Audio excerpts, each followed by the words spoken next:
Pengkalan data bersepadu ini akan menjadi satu sumber rujukan yang berpusat dan mengandungi profil individu yang menyeluruh, merangkumi maklumat demografi dan pelbagai maklumat seperti pendidikan, kesihatan, bantuan sosial yang diterima dan pendapatan isi rumah.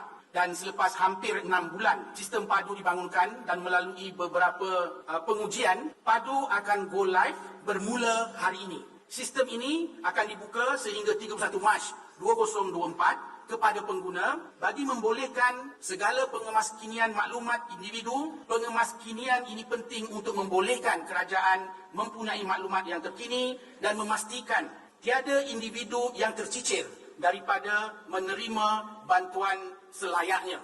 Dan dalam membangunkan PADU ini, bukanlah tiada apa-apa halangan. Tentunya akan ada banyak halangan dan cabaran. Sebenarnya terdapat beberapa cabaran utama dari segi teknikal dan birokrasi yang perlu kita tangani.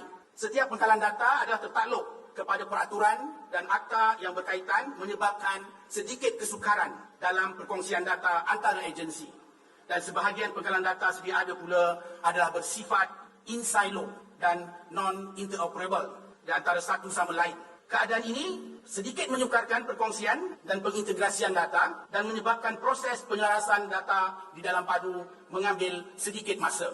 Dan bagi menangani cabaran tersebut, sesi libat urus telah pun diadakan secara berterusan pada pelbagai peringkat.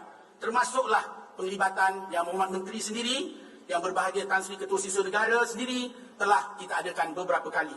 Dan dalam masa yang sama juga, beberapa memorandum bersefahaman turut diadakan di antara agensi berkaitan bagi membolehkan perkongsian data bersama dengan agensi kerajaan dapat disokong melalui punca kuasa perundangan, perkongsian data yang kukuh dan mampan. Dan dalam masa yang sama juga, suatu akta yang akan dikenali sebagai Akta Omnibus, kita akan jangka akan digubal pada tahun ini dan akan menjadi satu akta yang membenarkan perkongsian data dan cloud storage di dalam kalangan agensi-agensi kerajaan. Risiko keselamatan dan kebocoran maklumat terperingkat juga sering dibangkitkan oleh pelbagai pihak. Oleh itu, dari segi aspek keselamatan, data dan cyber turut diberi perhatian dalam sistem PADU ini melalui pengukuhan pembangunan sistem serta kerjasama strategik dengan pihak yang berkaitan. Berdasarkan kepada jurang digital yang masih wujud, terutama di kawasan luar bandar dan pendalaman, kita menjangkakan akan ada sebahagian daripada kita yang tidak mempunyai akses kepada kemudahan internet.